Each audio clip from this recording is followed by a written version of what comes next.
My organisation is called Transport Quality and Life, and we do analysis and evaluation of sustainable transport projects, cycling but public transport as well, and we do that analysis and evaluation of those projects in order to design better sustainable transport projects. And pretty much all of the programmes that we work on are groundbreaking in one way or another.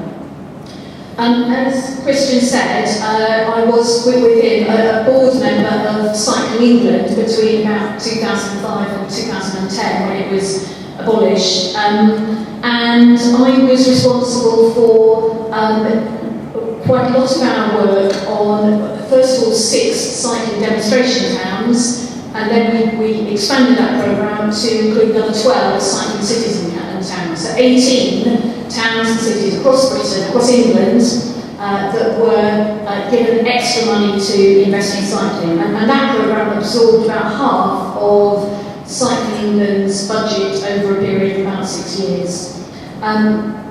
I was also a member of the Department for Transport Expert Panel, which has been assessing bids from local authorities for the Local Sustainable Transport Fund, which in a way, in part, has been a sort of successor to the work that Cycling England is doing, but not only on cycling, on public transport, but other forms of sustainable transport as well.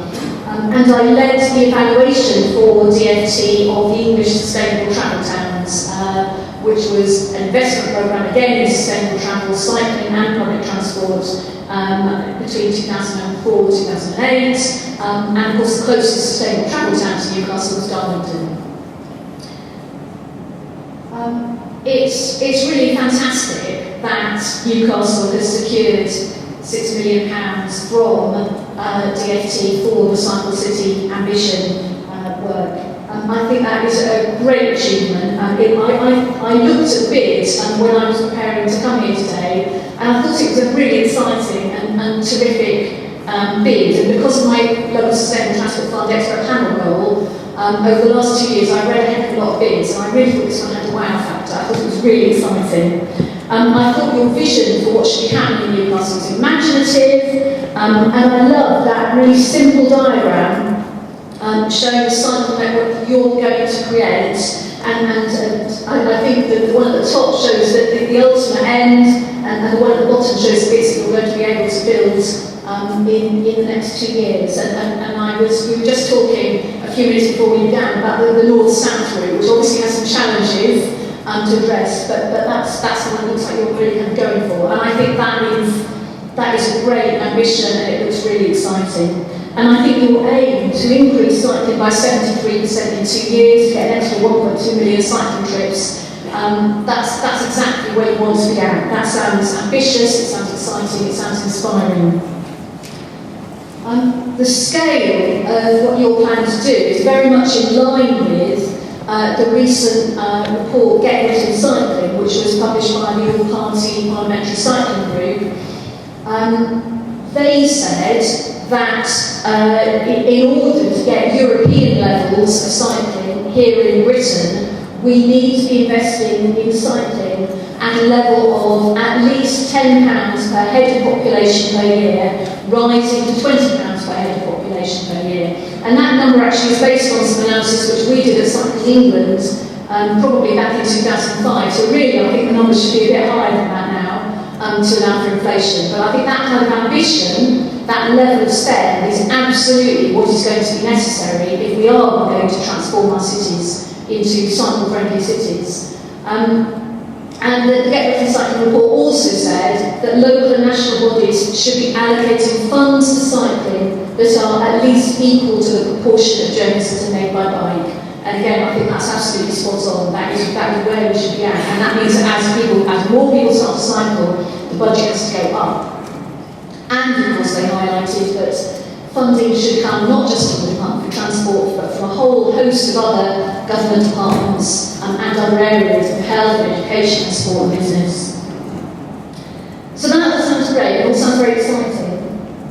But I think that there may be a few questions certainly in my mind and maybe in some of your minds as you embark upon this programme to get many more people cycling here in Newcastle. And uppermost amongst those, maybe, is it really possible to create a real culture of cycling in a city that doesn't already have it? How easy is it to take Amsterdam or Utrecht or Delft and say we're going to do that here? I mean, is it just that cycling is in the DNA of people in the Netherlands, and if we don't have it in our DNA, we can't reverse engineer it? So that's the question, and I want to address that by looking at a city which didn't start off with a cycling culture, Seville in the south of Spain, and talk a little bit about how they went Dutch. And then I want to talk about how quickly it's possible to grow cycling and show you some of the experience of that from the cycling demonstration towns here in England, and briefly run through the philosophy that we've had at Cycling England about the key ingredients to get more people cycling, what we learned from the cycling demonstration towns and cycling city towns. Okay, well, Seville. Seville is the fourth largest city in Spain. It's got a population of 700,000 people. By the 1990s, with a growing economy, they had a big problem with traffic congestion. As you can see maybe from the aerial photo, they have some big roads in Seville. It's a city which is probably sort of comparable to the Newcastle greater urban area in terms of its scale.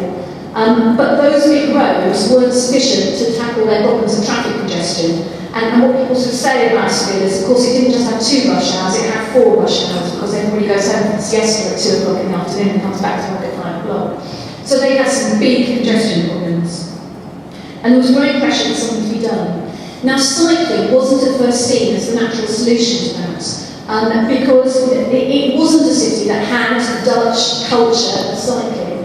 And what everybody said about Seville was that it was too hot to be natural cycling territory. Right down in the south of Spain, gets very hot in summer, and people just said, no, you won't get people cycling here, it's far too hot.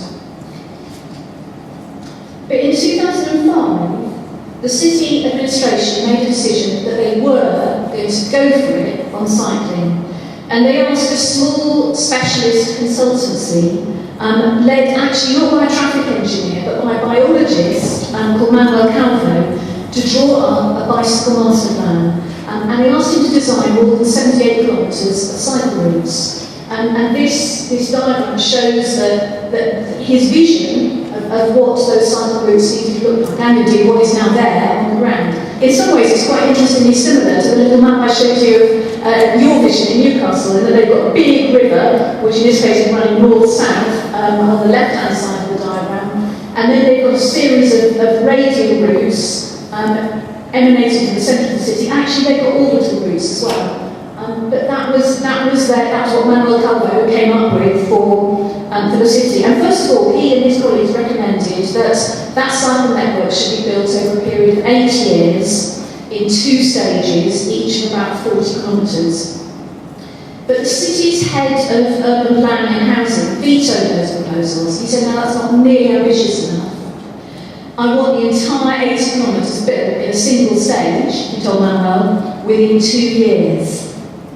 And that was because the city administration was all too well aware that they had to show results, they had to deliver something dramatic within their 4-year electoral term. Now, in a period of 6 years, they built that cycle network in 2 years.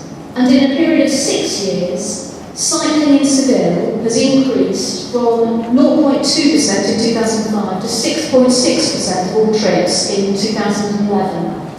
From 2,500 to 66,000 cyclists per day counted at key points by manual counts across the city. They created some very high quality cycle paths. You can see people cycling on that very nice path which is separated from a very major road. That increase in cycling is something like more than 2,000%. And at the same time as building that cycle network, they didn't just build bike lanes, they introduced a city bike hire scheme. So that had 2,500 bicycles at 250 pickup points. The university introduced a folding bike scheme with free use of 200 folding bikes for its students and its staff. the city centre bus station came involved, and they have 250 bikes which people commuting into the city centre by bus can take advantage of. So you take the bus into the city centre bus station in the morning, you pick up one of 250 free bikes and cycle to your final destination. And the city put in place 5,700 cycle parking spaces. Now, of course, what we all know Seville for is its oranges. Those oranges, what we may not know about if you haven't visited Seville, is that the orange trees run along all of the major streets and thoroughfares in the city, which makes it the most beautiful, green and fragrant city with the orange blossom. Very, very beautiful. But those trees have special significance for us because they mark the line where the edge of the carriageway and the beginning of the pavement for pedestrians used to run. And what you see is that the city has taken away space from cars on those very wide thoroughfares and replaced it by, I think, probably about a 2.5 metre cycle track, and then to the far side, to the right of the cycle track, as you look at the picture, a space which separates the cycle track from the road. And sometimes that cycle track is separated from the road by a paved area, and in this case that paved area is being used for a cycle hire point, and sometimes it's separated by a small curb and a line of bollards.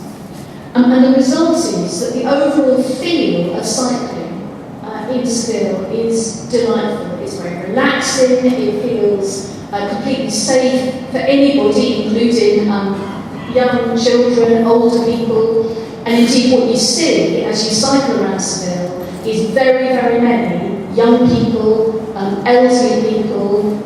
There are as many women cycling as there are men. The proportion of women amongst the cyclists has gone up from 20% to 50%.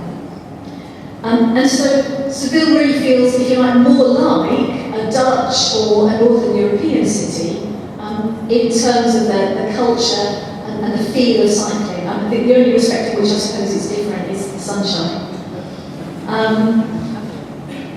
How much did it cost?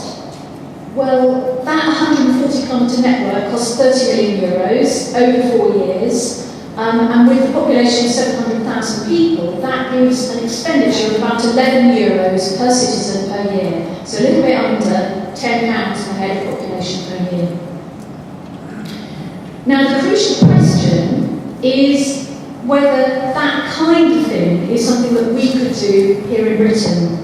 And about the same time as Seville was embarking upon this programme in 2005, we were going through a rather similar thought process here in Cycling England, and we decided that we wanted to find out whether it was possible to create a culture of cycling, to increase levels of cycling in medium-sized towns in Britain. And so we funded 6 medium-sized towns, each at roughly £5 per head of population per year, but that was matched by the local authorities with a total up to £10 per head per year. And the 6 towns were Darlington, Exeter, Brighton and Hove, Lancaster, Derby and Aylesbury. This graph shows what happened to cycling levels in those 6 towns over the first 4 years. The black dotted line shows the average, and on average cycling in those 6 towns went up by 27%. Now, that's a lot less than Seville. But all those towns showed an upward trend in levels of cycling. So by putting that money in, the towns got more people cycling. The biggest percentage increase was in Darlington, which is the orange line at the top, and that was 57%. In 2008, we extended that programme to another 12 cycling cities and towns. And this graph shows data for all 18 of the towns. So the blue dots are the first phase, cycling demonstration towns. The orange dots are the second phase, cycling city, 12 cycling cities and towns. And again, it's automatic cycle count data, but this time it shows absolute numbers rather than percentages. Now, on this graph, the horizontal axis is a measure of how much cycling there was at baseline, at the beginning, in each town. And so towns that had more cycling at the beginning were over on the right-hand side, and towns with less cycling at the beginning are on the left. And the vertical axis is a measure of the annual rate of change in levels of cycling in each of the towns. The first thing to notice about that graph is that all 18 towns achieved an increase in cycling. So in other words, there are no dots in the bottom half of the diagram. There are no towns where the annual counts went down. And the second thing to notice is that the towns that started off with higher levels of cycling, over on the right-hand side, the blue dot is Brighton, the one very close to it is Cambridge, the ones who are somewhere in the middle and high up is Bristol. Those towns that started with higher levels of cycling achieved larger annual increases in cycling levels. Now, all the towns were spending roughly the same per head of population. But it seems as though the towns that started off with high levels of cycling had to spend less to create each additional cyclist. Now that might be because the ones that started off with more cycling were also the ones that had better cycle paths, and so they didn't have to do as much. All they had to do was to promote what they had already had to get people using those cycle paths, and that was cheaper. Or it might be because they had lots of cycling, and so cycling was a social norm, and so the extent to which they had to promote and change people's mindsets was less. It was just easier to create extra cyclists because cycling was already a normal thing to do. But I think there are two key lessons from this graph. I think the first one is that whatever a town's starting point, it can increase cycling. And the second lesson is that the more you do it, the easier it gets. So what was it that those 18 towns and cities did to get more people cycling? What was the secret ingredient of their success? Well, there wasn't a secret single ingredient. For the recipe to work at all, there were several vital ingredients and they all had to work together. Why is that? Well, different ingredients added together can tackle all of the different things that stop somebody from changing from driving a car to cycling. If you think of a car driver as a potential cyclist, there are several factors or barriers that are stopping him or her from using a bike. The first barrier is habit. She or he isn't in the habit of riding a bike. We all have regular routines for the way we travel. Throw a briefcase and lunchbox in, back seat of the car, drive usual routes, work, park in usual place. And if you don't have an equivalent set of habits for cycling, if you don't have that already worked out in your head and very familiar, then that's a barrier to changing what you do. The second reason that people don't cycle is that the social norm is that everybody around them isn't cycling. And we all, whether it's conscious or subconscious, like to be like our peer group. Most of us don't like to be odd or different. Maybe cyclists are some unusual exceptions to that. But if we want to get everybody cycling, people have to feel like this is a normal thing to do. It's something that people like me do.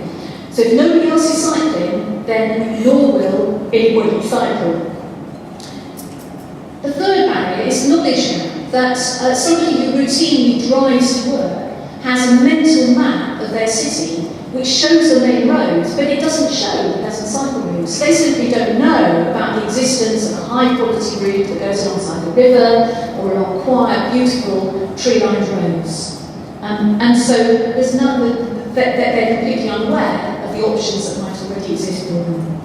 And finally, of course, there's the objective and off-putting reality that in many cities, cycle routes are poor quality, roads are very busy, development is dispersed and difficult to get to by bike. Now, to have an impact, it's going to be important in Newcastle to tackle every single one of those barriers. And that is what the cycling demonstration towns and cycling citizen towns set out to do.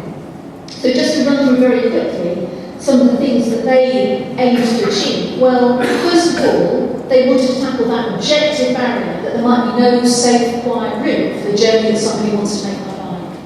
And they did that by building high-quality, continuous signature routes along their main radial corridors. Aylesbury on the left built what they call their gemstone cycleways, radiating out from the city centre. Brighton on the right-hand side built a very high-quality series of segregated routes, which in many ways are quite similar to that picture of Spill again in the middle. The second barrier is that, of course, you might cycle along a decent cycle path towards the city centre, but you get close to the centre and the cycle route goes out. It dumps you just at the moment you need it most. And Brighton tackled that by installing advanced stop lines at every single one of its major junctions in a very short period of time. Darlington did a lot of work on installing two crossings where its cycle routes cross main roads, especially where they cross the inner ring road into the city centre. Then there's that objective barrier, there might be nowhere secure to park your bike when you reach your destination. And Exeter found it was worthwhile to provide very large numbers of cycle stands. In 3 years, they installed over 1,500 cycle parking spaces at schools, at workplaces, at the university, at railway station, local shopping centres, and in the town centre.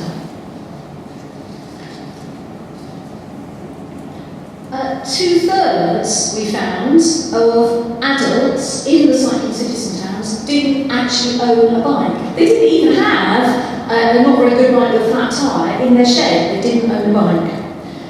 Now, Darlington tackled that through a bike loan scheme, so residents could try it before you buy. If you're not quite sure whether cycling's for you, then it's very good to be able to just hire a bike for £10 from Darlington and see how it works, see if it's for you. Lancaster set up a bike loan scheme for students at the university, Gallo Campus Cumbria. In Newcastle, of course, you've got scratch bikes, which is the same sort of idea. And then there's those knowledge barriers. So residents who mostly drive just won't know where the good cycle routes go. To tackle that, all of the cycling towns developed very high quality cycle maps, which were very widely distributed, and they reviewed all of their cycle signage so that you could be absolutely sure that once you started on one of the, in this case it's the picture of Aylesbury, once you started on one of their gemstone cycle highways, the Pebbleway here, you would be able to follow signs which were completely reliable right the way to your final destination. And then there's a social norm barrier, that you never see anybody else on a bike, then you're not going to get on a bike either. This is a picture of Bristol where they ran a very successful cycling festival to get people, even for 1 or 2 days a year, to get the feeling that everybody was out there on their bikes having a great time. And finally, there's a habit barrier, that if you always go to work by car, then it's just too much trouble to change. And a lot of the towns ran workplace cycling challenges, which ran over a course of a fortnight, in which employees of different businesses encouraged their colleagues to sign up to get as many people cycling as possible. And the effect of that was that it established a new set of habits for that period of fortnight, and lots of people carried on cycling after they had that experience. So what have the cycling cities and towns done? Well, first of all, they've made sure that the objective experience of cycling around their cities is positive. So they've built good cycle routes on the main corridors that people want to be able to use. They've installed cycle parking. They've found ways of giving people easy access to bicycles. Then they've tackled the knowledge barrier through producing maps that they can distribute very widely, through signage, through personal travel advice. They've challenged the social norm, even if it's only temporarily, so that people can see that, there is another possibility. And finally, they've given their citizens lots of opportunities to break habit, to try something new, and then to find that actually you can establish a new set of habits and it works for you and it's great. At Transport for Quality Life, we call this model the millstones and lifebelts model of behaviour change. Any one of those millstones is enough to sink your potential cyclist, and all of those millstones have to be turned by us into lifebelts that support sustainable travel, that support people in cycling. If any one of those isn't tackled, you'll still have a millstone and you'll still sink. They all have to be there. When I visited Seville in 2011 for the Velocity Conference there, this is what the Mayor of Seville said. What we've done goes well beyond more cycle tracks and has become a tool to transform the city. There has been an extraordinary change of mindset. We've won a challenge to make our city more human. And I think that exactly chimes with the sort of spirit that Nick was expressing half an hour ago. This is what this is all about. It's not just about engineering. It's about creating a city which is more livable, more joyful, more thriving. And cars are really an individualising technology. The great thing about bicycles is that they provide an opportunity for all of us to be in touch with our communities and our cities and to feel proud and great about the cities that we live in. That is what this is all about. That's all I've got time for in 20 minutes. If any of you have got appetite for more on tools to achieve travel behaviour change towards sustainable travel, there's a whole book, and it's available as an ebook as well. Thank you very much.